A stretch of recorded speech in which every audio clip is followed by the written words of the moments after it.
We're going to be talking to Sonia from Ryan Insurance Agency, and we're going to be discussing a very timely topic because people are going to be starting to plan their vacations and plan outings and things like that. And each time we usually take a vacation, we end up renting a car at one time or another.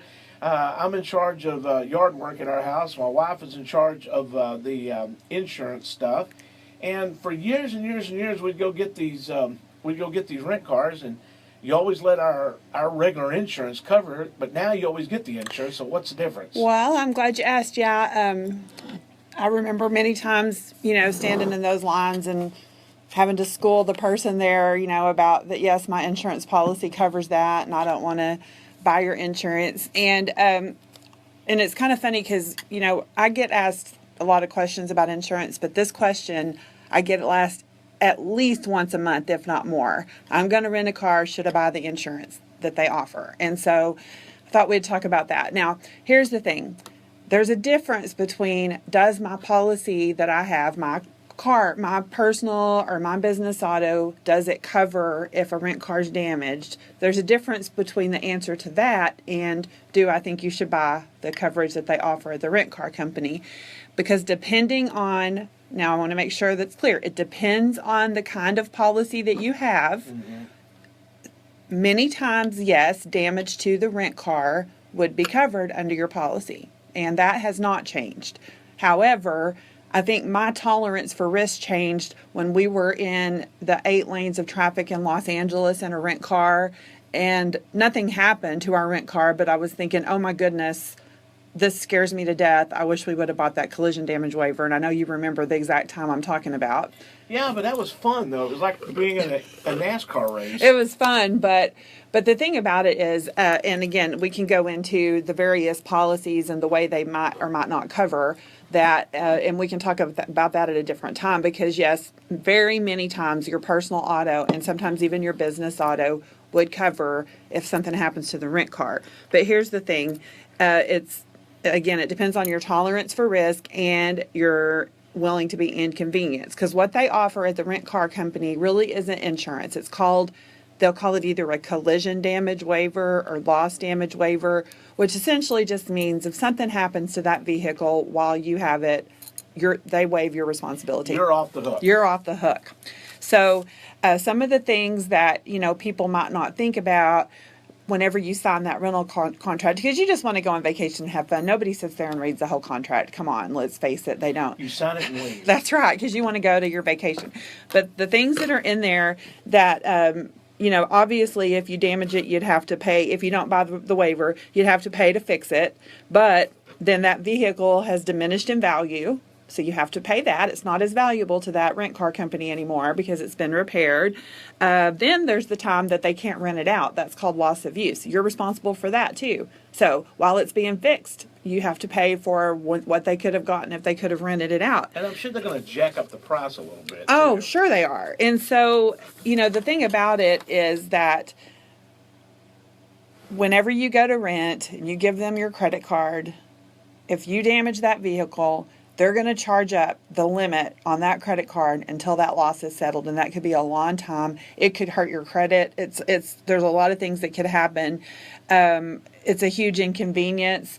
The example I've heard, and God forbid this ever happen, but if you buy the damage waiver, you could wrap the car around a tree and just call them and say, here's your car, and they can, give you a different one. So that's, that's the whole thing. And then not to mention the limit of liability, because more than likely, if you do have an accident in a rent car, it's probably not just the rent car that's going to be damaged. What if in that 8 lanes of traffic we would have rear-ended somebody? How many other vehicles would have been involved? So there's a huge limit there. And you don't want your any of your liability limits that you have on your personal auto being taken up by this rent car company. So therefore, yes, it's very possible and it's even probable that there is coverage under your auto policy for damage. Better be safe. But in my opinion, I would buy the damage waiver. Like I said, used to, I never did. And I guess I had an aha moment when we were in that traffic thinking, you know what, this isn't worth the headache. And again, it's a personal choice. Some people have, a larger, they're not, as worried. They're not, that doesn't scare them. So again, I'm not saying, your insurance doesn't cover it, because it might. If you don't know, call your insurance agent, talk to them, and they can tell you exactly how, because it's different the way that they work. Sometimes it's under the liability, sometimes it's under a different coverage. But to answer the question that I get asked all the time, would you buy the damage waiver? Yes, I would. What about state laws? I mean, different states with different insurance laws. Well, yeah, whenever, of course, your policy is going to be the state, the type of policy that you need is the state where your vehicle's registered. So if you live in Texas and you register your vehicle in Texas, then you have a Texas auto policy. And as long as you're within the United States, now it's a whole different subject if you go out of the country. That's a whole different subject. But as long as you're within the United States, your policy will follow depending on the laws of that state. If you go to Mexico and Canada, that's a topic for another day. You definitely need to do something different on your insurance. Or if you go to a foreign country and rent a car, you really need to do something different, because there's lots of issues there. What if, I mean, I'm just like with state law, let's say you're going to New Mexico, and New Mexico has some kind of a clause somewhere saying that if you're going to drive in New Mexico, you need to register or some kind. I mean, do states have weird little things out there, or is it just no matter what you do as far as your insurance goes, it's going to follow you wherever you're at? Well, different states definitely have different laws, and I mean, there's some states that have what's called no-fault laws, which is a whole different subject, but you're okay if you have a Texas auto. Okay. You're okay in all of the United States. It's just when you go out of the country is when things change. Yeah. All right, good. I was just wondering about that, because I could just see, some of the places we've been, like some of these places in Louisiana and Alabama and Mississippi, I could just see some, Sheriff Buford T. Justice coming up and going, "Boy, we got this law here." I just wondered about that kind of stuff. Now there are definitely different. Every state has their own Department of Insurance, and there are some weird things, but your auto policy is accepted in every state as long as you live in that. Now, if you move to Louisiana, New Mexico, wherever, then you need to get that kind of insurance. But if you're just traveling within that state, you're okay. So you're recommending highly that if someone goes and rents a vehicle, and no matter if it's for vacation or if it's for personal use or your car's in the shop or whatever, to get that waiver. That's my recommendation. Now, again, if you have questions, how would my policy respond? Talk to your agent. Call us. We'll explain it to you, because every policy is a little bit different.